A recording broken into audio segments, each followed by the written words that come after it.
Hello everyone! Welcome back to our medical education channel. In today's video, we are going to discuss cesarean section, commonly known as a C-section, in complete detail.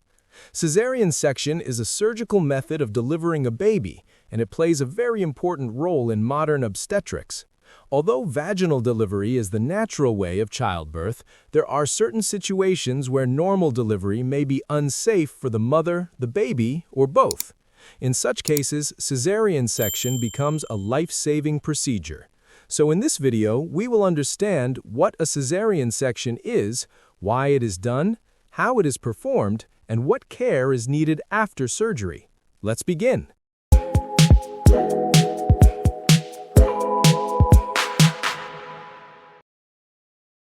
What is a cesarean section? A cesarean section is a surgical procedure in which the baby is delivered through an incision made in the mother's abdomen and uterus. Instead of passing through the birth canal, the baby is taken out directly from the uterus. This procedure is usually done under spinal or epidural anesthesia, which means the mother is awake but does not feel pain. Cesarean section can be planned in advance, or it may be performed as an emergency procedure during labor. Types of cesarean section. Cesarean section is mainly of two types. First, elective or planned cesarean section. An elective cesarean section is planned before labor starts. This is done when doctors already know that vaginal delivery may be risky. Common reasons include previous cesarean section, placenta previa, breech baby, or certain maternal health problems. Second, emergency cesarean section. Emergency cesarean section is done during labor when unexpected complications occur. Examples include fetal distress, failure of labor to progress, cord prolapse, or heavy bleeding. Emergency cesarean section is done quickly to save the life of the mother or baby. Indications for cesarean section. Now, let us understand why cesarean section is required. Maternal indications. Cesarean section may be required if the mother has a previous cesarean scar, a narrow pelvis, severe preeclampsia or eclampsia, obstructed labor, or risk of uterine rupture.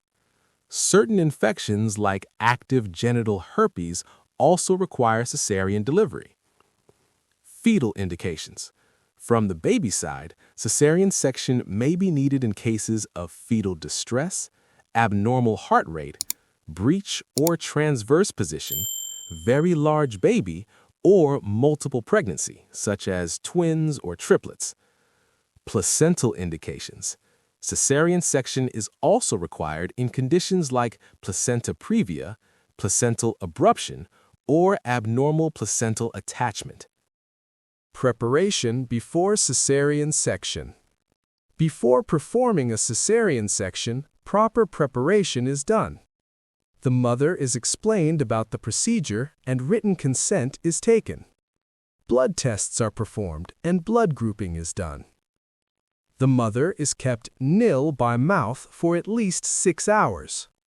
An intravenous line is inserted. Antibiotics are given to prevent infection, and a urinary catheter is placed to keep the bladder empty. The surgical area is cleaned and prepared, and the mother is shifted to the operation theater. Anesthesia used in cesarean section. Most cesarean sections are performed under spinal or epidural anesthesia. In this type of anesthesia, the lower half of the body becomes numb, but the mother remains awake and conscious. This allows the mother to see her baby immediately after birth. In some emergency situations, general anesthesia may be used, where the mother is unconscious. Steps of cesarean section surgery. Now, let us understand the steps of cesarean section surgery. Step 1. Skin incision. First, a horizontal incision is made just above the pubic hairline. This is called a phalansteal incision. It heals well and leaves a minimal scar. Step 2. Opening the abdominal layers. After the skin, the underlying layers, such as fat, muscle, and peritoneum, are opened carefully to reach the uterus. Step 3. Uterine incision. A horizontal incision is made in the lower segment of the uterus. This area bleeds less and heals better. Step 4. Delivery of the baby. The amniotic fluid is suctioned out. The baby's head is gently delivered, followed by the rest of the body. The baby cries, the umbilical cord is clamped and cut, and the baby is shown to the mother. Step 5. Delivery of the placenta. The placenta is then removed completely. The uterus is checked for bleeding. Step 6. Closure. The uterus is stitched carefully. All abdominal layers are closed one by one. Finally, the skin is closed using sutures or staples. The entire surgery usually takes 30 to 45 minutes. Care after cesarean section. After surgery, the mother is shifted to the recovery room. Immediate care. Vital signs are monitored regularly. Pain relief medications are given. Intravenous fluids and antibiotics are continued. Breastfeeding is encouraged as early as possible. Recovery period. The mother is encouraged to sit up within 12 to 24 hours. Walking is started early to prevent complications. The urinary catheter is removed after 1 day. Hospital stay usually lasts 3 to 5 days. Complete recovery takes about 6 weeks. Advantages of Cesarean section. Cesarean section can be life-saving. It prevents complications during difficult deliveries. It reduces the risk of birth injuries in certain cases. It allows planned and controlled delivery in high-risk pregnancies. Risks and complications. Like any surgery, cesarean section also has some risks. Maternal risks. These include infection, excessive bleeding, blood clots, and longer recovery time. Baby risks.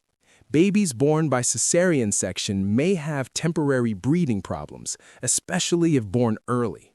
Future pregnancy risks. In future pregnancies, risks include placenta previa, placenta acreva, and uterine rupture. Common myths about cesarean section. Many people believe that cesarean section means failure, but this is not true.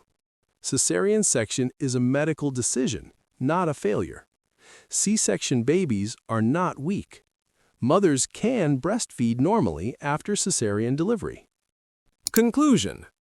To conclude, cesarean section is a safe and essential surgical procedure when normal delivery is not possible. When done for proper medical reasons, it protects both the mother and the baby. The ultimate goal of childbirth is always a healthy mother and a healthy baby. Thank you for watching this video. If you found this video helpful, please like, share, and subscribe to our channel for more medical education videos.